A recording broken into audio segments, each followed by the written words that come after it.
Do you feel like it's almost impossible to get men to actually chase and pursue you? Why does it have to be so hard for you, especially when you see other women getting chased for doing nothing? Well, what if I told you men would viciously chase you if you just had the right strategy? Which is why on today's show, we're going to be discussing everything you need to know about how to make a man chase you. That way you can receive that relentless pursuit from men that you thought was only reserved for supermodels. Point number one is about selection, because the most important thing you're going to do in this entire process is select the right man to even use this strategy on.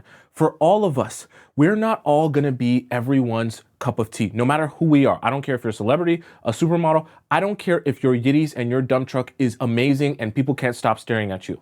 For each one of us, we're going to have people that are in this high interest crowd of people, meaning people who are really, really interested in us and really want us badly no matter what we do. We're going to have people in this meh bucket of people who are kind of lukewarm with us. They could go without us, but they're also cool if we're around. And then we're going to have, honestly, for all of us, we're going to also have people who are in this no interest category of people, meaning no matter what we say, what we do, how we dress, how we talk, how we walk, they're not really going to be very interested in us. That's okay. What I want you to understand is it doesn't make you a bad person if you come across someone in either of these or any of these three categories. What I want you to focus on, rather, is that you want to spend the most of your time in the places where you're the most desired. So you need to get good at figuring out very quickly which of the men that you're meeting are in the high interest category. Because when we start using our strategies of how to make men chase you, we want to make sure we're actually doing it with men who this will work on. Unfortunately, and I'm going to be honest with you, I can't create a magic potion or a magic pill that will allow you to go out into the street, find a stranger that you think is attractive, and then automatically make him fall in love with you. Life doesn't work like that. However, if a man has high interest in you, even if he has a good to decent amount of interest in you, there are strategies you can use that will make him extremely obsessed with you. But selecting the right man and not making the mistake of trying to use these strategies on men with no interest in you is so important. Don't make that mistake and don't fall for that trap. Point number two is about magnetism. Now, let me explain this to you in an example. See, what you want to get good at doing is understanding how to attract men to you while using a strategy, but allowing there to be space for him to take the ultimate step forward in the approach and in the pursuit of you. Let me explain this, okay? So imagine you're at a gym. And imagine at this gym, there are 2 squat racks in the gym. And this is a guy that has high interest in you. Because remember, we don't want to be having you approaching men or dealing with men or using these strategies on men who have no interest in you. So this is a man you can already kind of sense has quite a bit of interest in you in the way he's been interacting with you. Now you want to get this man to chase you and pursue you a little bit more. You see him at the gym, and now you strategically, because you have a variety of different workouts to do, when you see him at the squat rack, you make your way over to the squat rack that's next to him without acknowledging him, without saying what's up to him, knowing that when you position your beautiful self and your beautiful, voluptuous body right next to him, he's immediately going to take notice of you. He's immediately going to strike a conversation with you, and that can lead to something else. This is about understanding how to magnetize and attract men to you. You're using your strategy, but your strategy is not overt in your approach. See, magnetism can still be strategic. It's not all about pretending as if you don't know what's going on. It's also about positioning yourself in a place where men can take notice of you, right, when you're over here. And when they take notice of you, you understand the things that are going to be going through their mind, their thought process, and then how they will take action on the fact that they have high interest in you.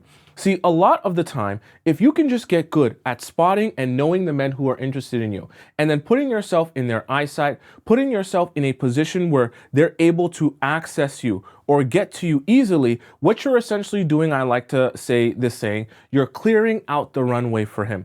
Meaning that when it's time for him to take control of this situation, when it's time for him to take some action in terms of his approach to you, in terms of chasing you or pursuing you, you're clearing the runway to make this process easy for him. Now, obviously, I don't mean easy from the standpoint of allowing him to access you for free and for nothing. What I mean is allowing it to be easy for him to approach you and take the first step that he can initially start pursuing you. There's a little bit of a dance here. Now, I'm going to warn you, you're never going to be overtly obvious or admit to any of these things. And we're going to talk about that in a little bit.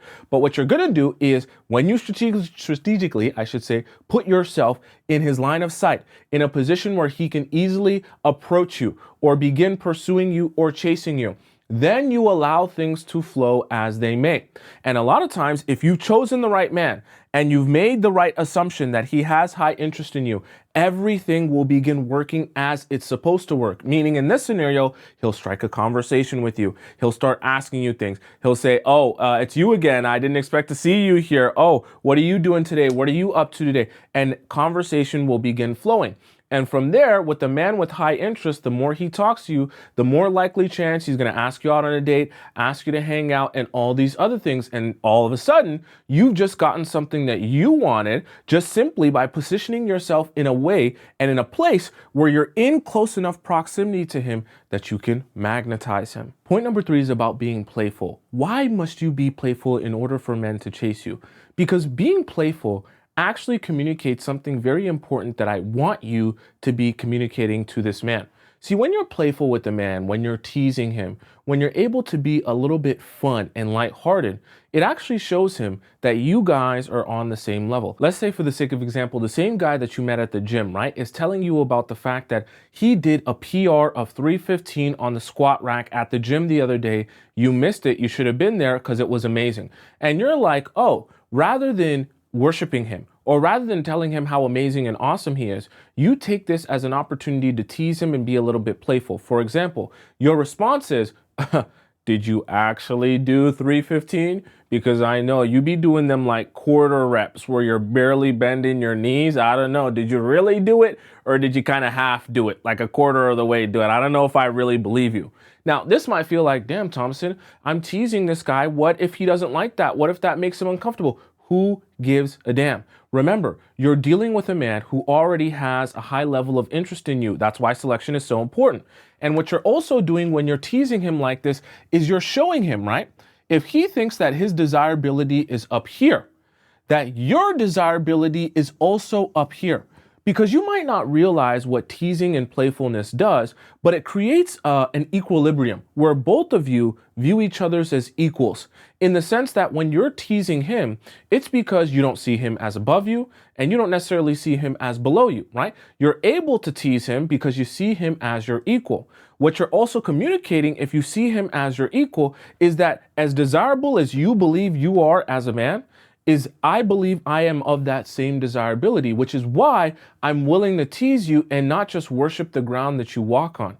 This is actually really fun for men because the opposite sense, right? You could have a man who feels like his desirability is up here, and because you're so scared to tease him about anything or joke around about anything because you don't want to upset him or make him feel bad or anything like that, you actually end up having the opposite effect, where you communicate to him that you're so anxious about how he'll feel towards you or what you might say or do that you're so scared to tease him or be playful about anything that he starts to believe that you're actually below him in terms of desirability, right? Because that teasing brings him back down to earth.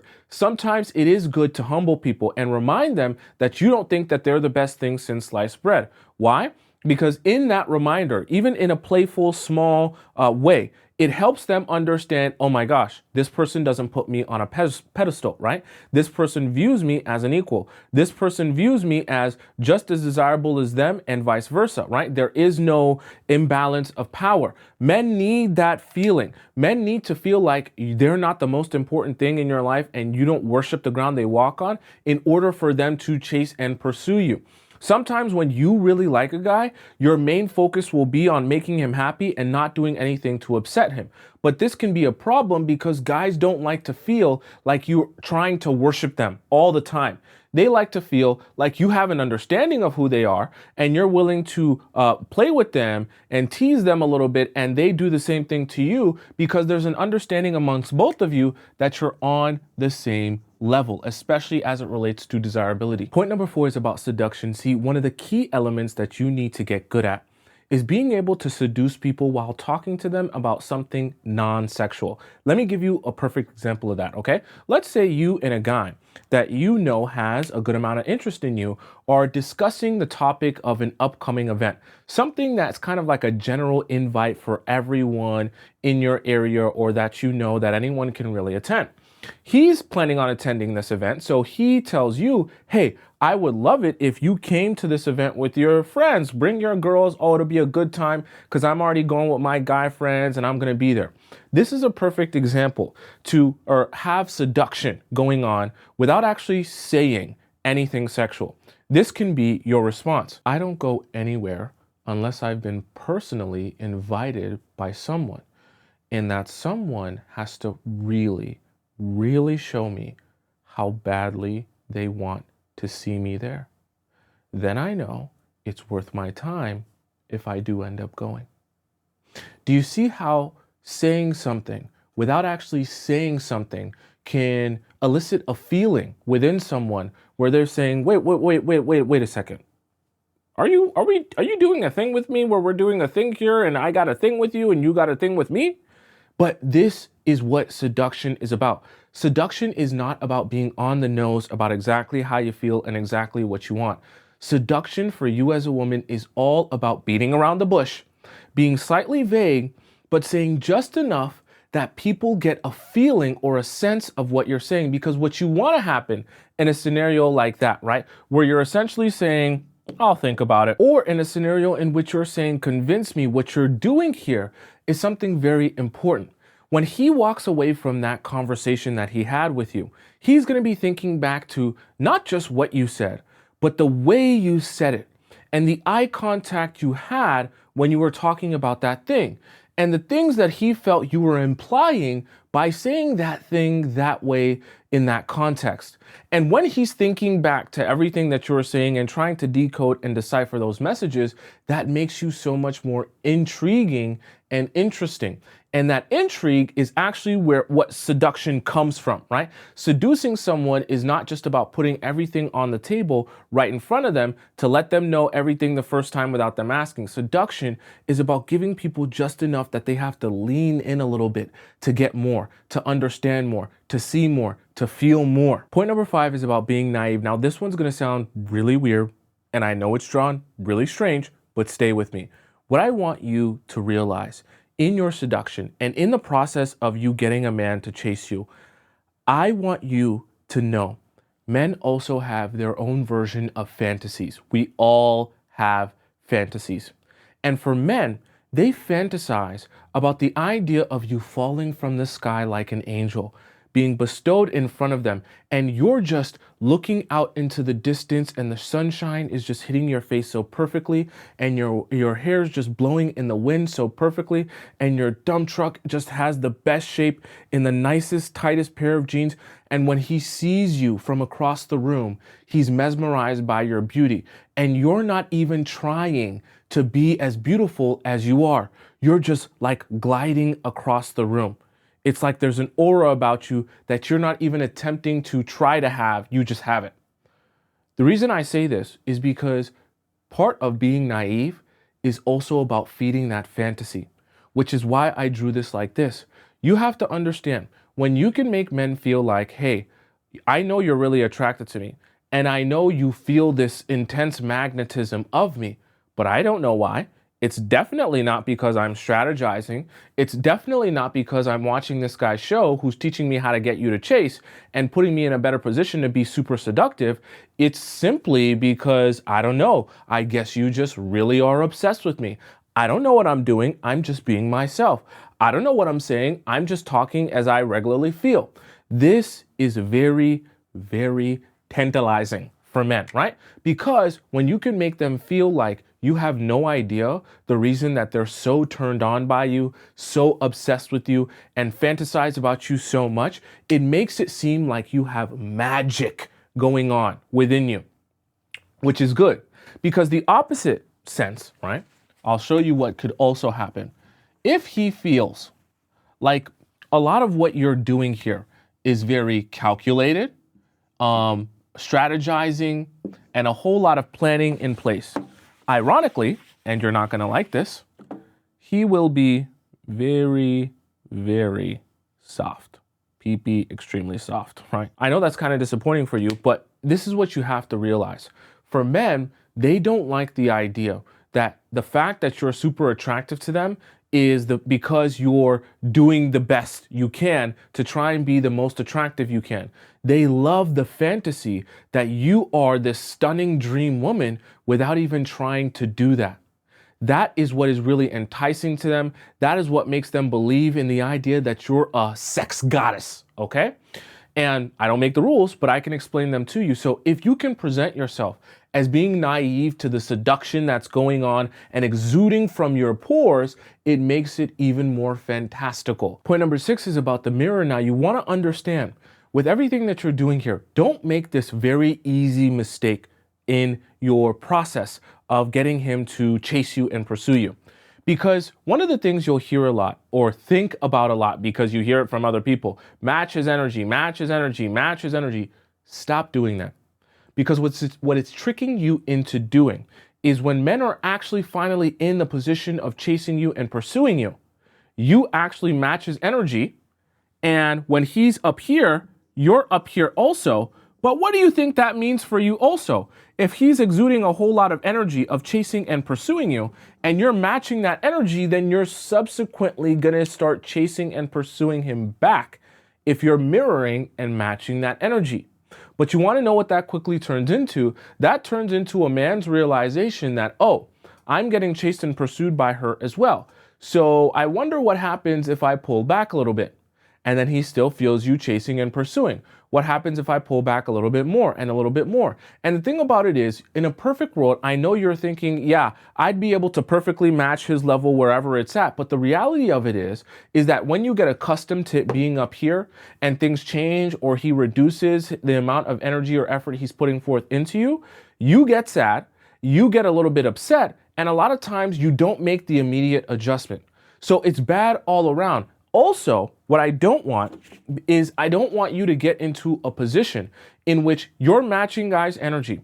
And when you're matching those guys' energy, you take away the space for them to be chasing you.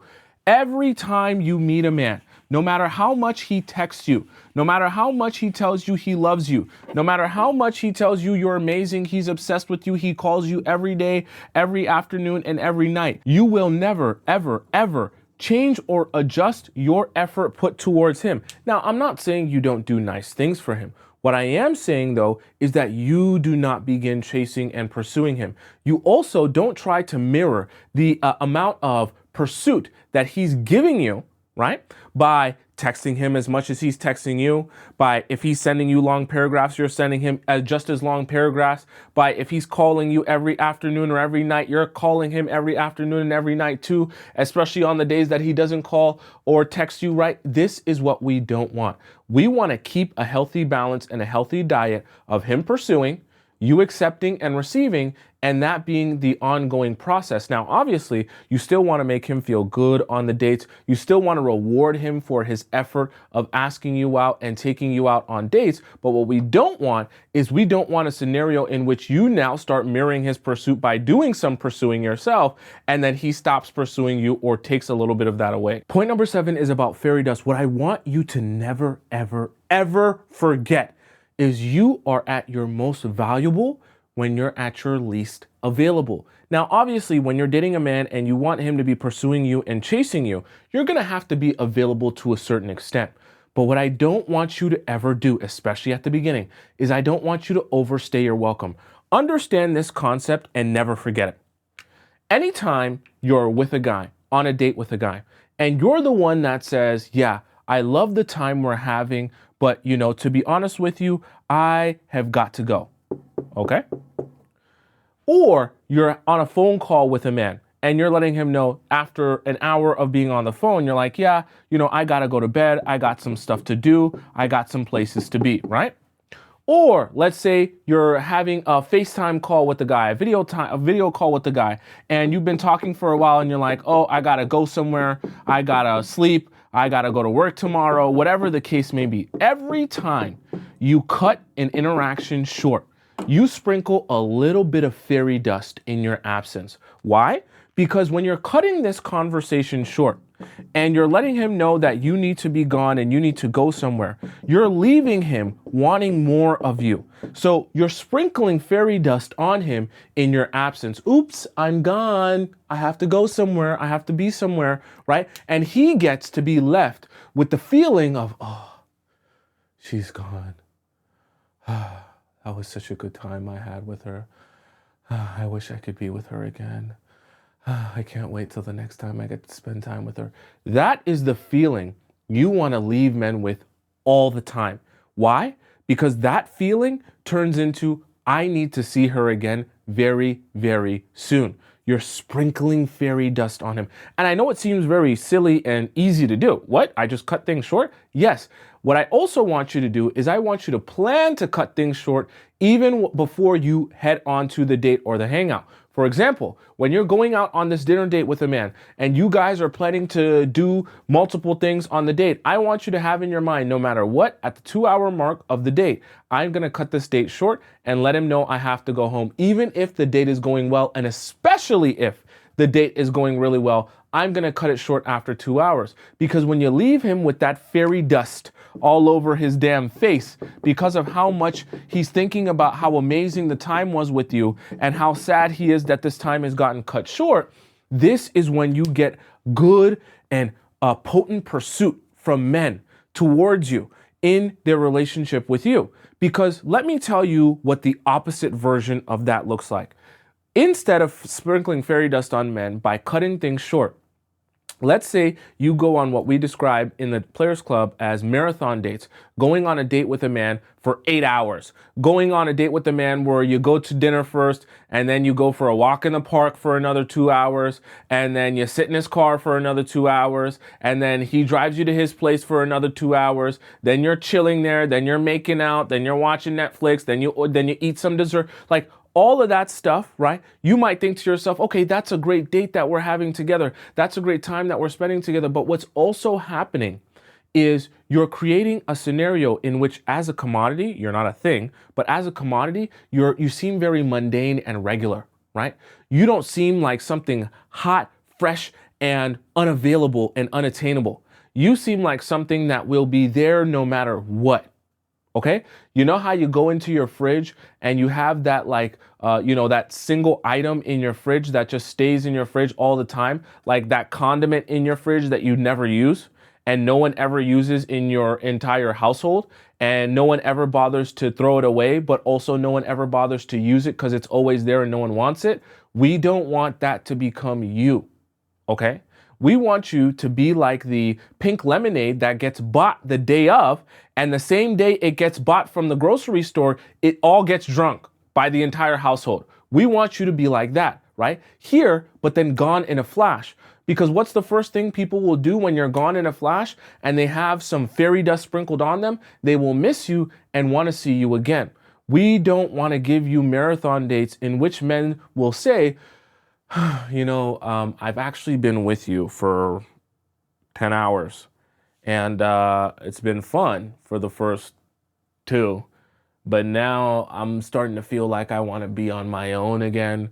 And maybe I should either tell you to leave, or if I want to be a little bit nicer about it, maybe make up an excuse to leave.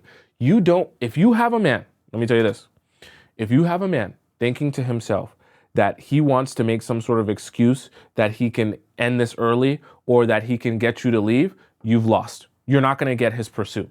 You need to make sure you're on top of things and even taking notice of his own energy.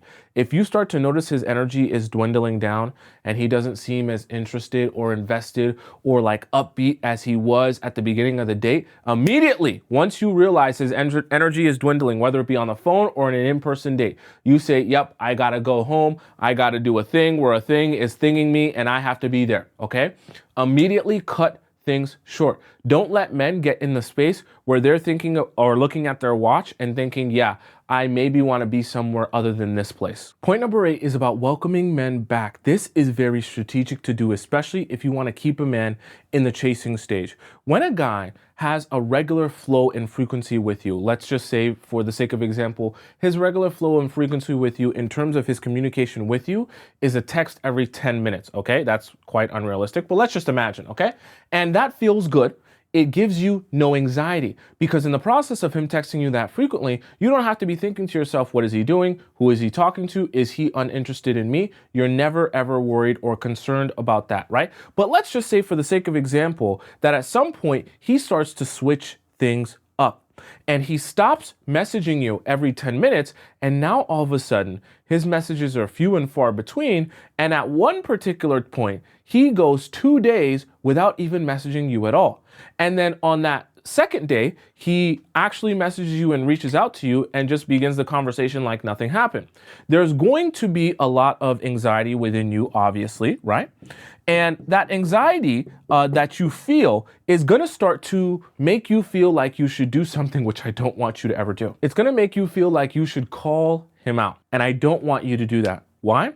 Because when you want men to chase you, the last thing you want to feel, you want to make them feel like is that you need them in your life. And when they're not in your life, your world stops moving. In fact, when you want men to chase you and consistently chase you, we actually want to give them the feeling like you're not only did you not miss them, but you also didn't even notice that they were gone. So the response when he comes back and he messages you again after 2 days of not talking to you should be, oh, let's say he texts you and says, my bad, I was gone for 2 days because I was at work and I was doing a thing and I was busy and blah, blah, blah, blah. And then your response should be, has it actually been 2 days? I didn't even notice. I know you're going to say, well, Thompson, that sounds kind of toxic. Why would I respond like I don't care about him when I do care and I have been having anxiety and I really, really want to call him out?